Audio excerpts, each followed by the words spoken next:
Hi, Alex Simon here today, advocate with CoPIRG with another one of our conversations from the Capitol, this time with Senator Jessie Danielson. Senator Danielson sponsored a bill that will help fund wildlife crossings in our state. We know wildlife crossings are a proven design strategy that can help reduce vehicle to animal collisions. Senator Danielson, thanks so much for joining us today. Thank you so much for having me. Great. Well, before we get dive in a little bit to wildlife crossings, I'd love to know just a little bit about why you decided to get involved in politics in the first place. Well, sure, it's been a while now, but I actually started out as a grassroots organizer. I was attending school at the University of Colorado in Boulder. I grew up in a little town north of Greeley called Alt. My dad was a farmer. I've been there for several generations, and so I kind of have that rural background and, just love for this state. I think that we all share, and the people who live here and the wonderful environment that we are lucky enough to live around. But when I was at school, I did kind of become familiar with some organizations and entities that were doing political work that I found really valuable. I was not as familiar with this kind of thing before I went to school. And in particular, it ended up being reproductive rights. So I found there just a real good match with my value system around equality for women in particular and families, all people. And I found a place where if I volunteered my time, I felt like I could see a direct result, and I felt like we could make a difference of organizing people who had similar values for a political outcome that made, a real difference at the state level in particular. So yeah. I became a grassroots organizer for NARAL Pro-Choice Colorado, and on a volunteer basis for several years, organizing younger people. And then after I graduated, they hired me the next day. And so eventually I started organizing all over the state. And then I became their political director. So I was able to do a lot around their policy and their electoral work. Yeah. So, what good is it if we all push real hard out in the community for policy if the people inside the building aren't going to vote the right way? Yep. I went over to work for America Votes and focused on voting rights legislation. And then eventually the woman who held this House seat in Wheat Ridge decided not to run again. So a seat opened, and I just was, really considered, as far as my progressive values are concerned, I knew how I was going to vote every time. Yeah. And I had a little bit frustrated, quite frankly, with some of the Democratic folks in the state legislature who maybe didn't vote the way that I would have on kind of core big D Democratic issues like reproductive rights, like the environment, like labor issues and issues that impact working Coloradans. So I said, I know I will. And I ran. And so that's kind of how I got into it. I had a primary in 2014 and I won that race, and then won my first House seat. And then, came over to the Senate when, again, there was an opening, had a really tough race in 2018. Yeah. And then, since then, I think you can kind of see the policies that I've worked on. Yeah, absolutely. And thanks for sharing that. It's always great to just get a little brief personal background on the different legislators we're talking to. As I mentioned before, you sponsored a bill that's going to spend $5,000 to build additional wildlife crossings throughout our state. Why was getting involved in this wildlife crossing something that resonated with your values and you decided to act on this legislative session? Well, so there again, it's an issue I think that unites a lot of people. It's not a divisive issue. Yeah. Wildlife crossings are a really common sense approach to protecting the wildlife that we love and also protecting motorists from collisions.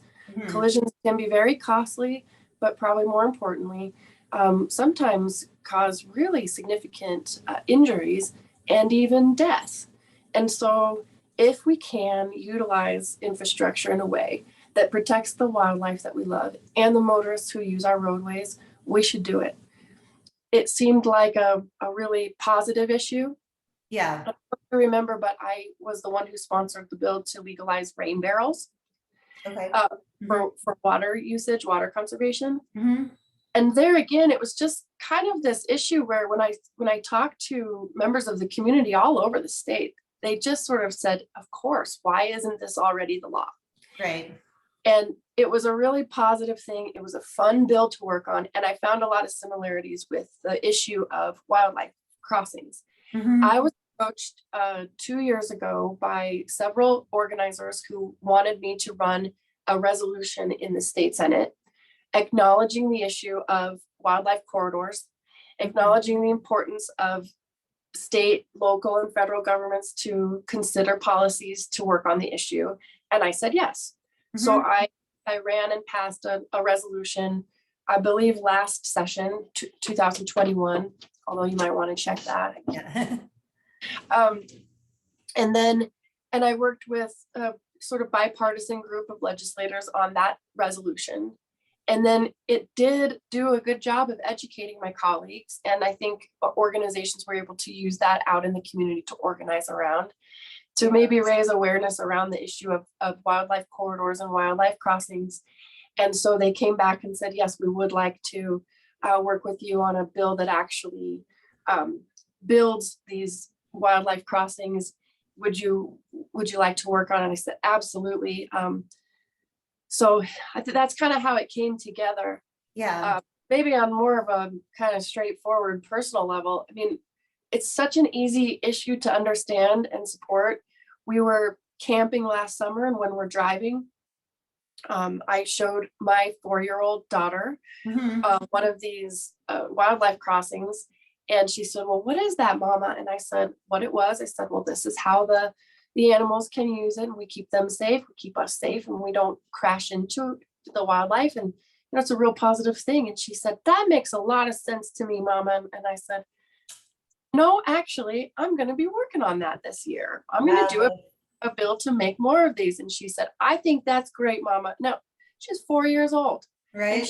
And she could understand the benefits to our community with some kind of effort, a real significant effort to build more wildlife crossings. So it was a nice little moment. And now every time we go hiking or camping and we see one, there's a connection there. So it's something that I think we're all going to be real proud that we as a state decided to invest some serious resources in building and maintaining these kinds of crossings.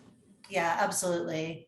I think it'd be a good slogan, like wildlife crossings, so easy, so successful, even a 4-year-old can get it, like, but it does really make a lot of sense. And we at CoPIRG, really like those bills that a lot of people from a lot of different backgrounds just agree on. They just make sense. It just seems like the right thing to do. And it was great to see, bipartisan sponsorship of the bill.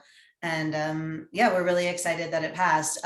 We've seen data that shows wildlife crossings can reduce collisions, vehicle to animal collisions up to 92%. What are you hoping to see, or what kind of data would you like to see to determine whether the investment's been successful? I think that's the kind of data we're going to need to continue to gather. I saw the same numbers that you're referencing, even just in one of the wildlife crossings, I think up by Kremling, right? Yeah. That's why I think it's just a common sense approach. It's a no-brainer. We need to invest in this because it will save Coloradans money. Yeah. We're talking about millions upon millions of dollars each year that motorists are spending because of wildlife collisions. We should just save them that money, avoid the collision altogether. Right. And then also the impact on wildlife. So I believe another statistic was that there are more female mule deer killed each year on the side of the road than harvested through hunting. Okay, in our state. Well, no, I might have that number wrong, but it's something like that.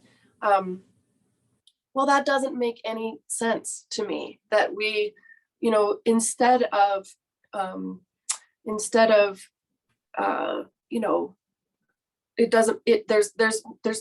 there's no purpose for those animals dying on the side of the road as a result of a collision with a vehicle. Right. And secondly, there's smarter ways of managing the population, or you know, there could, it's just that's a negative all the way around.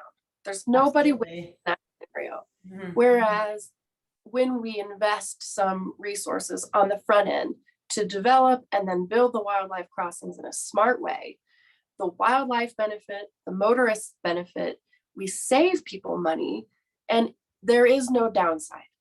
So you're right. This is an issue that no matter what your party affiliation is, no matter what your zip code is, if you live or visit Colorado, if you live in or visit Colorado, wildlife crossings just make sense. And it's a positive thing in a time where there's a lot of really difficult issues that are fairly divisive. Mhm. We have something like this where people can come together and say, okay, we've got a solution here. We can all get behind. This is a positive step forward. There's no downside to it. And let's just get together, roll up our sleeves and get to work. Yeah, absolutely.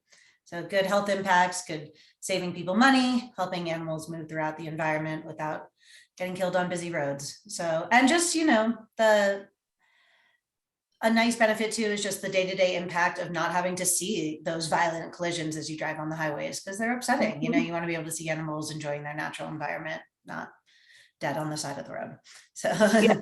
Yeah. so, And I think even the ones we don't see. So yeah. I was told I shouldn't have said this in committee, but the truth is it's not just the majestic deer and elk and the beautiful moose that move through, and even the bears, but all of the critters that move through there, the raccoons, the mice, the snakes, it's a countless number of species that we disrupt their natural migration patterns on a daily basis because we have literally put a road right through it. Yeah.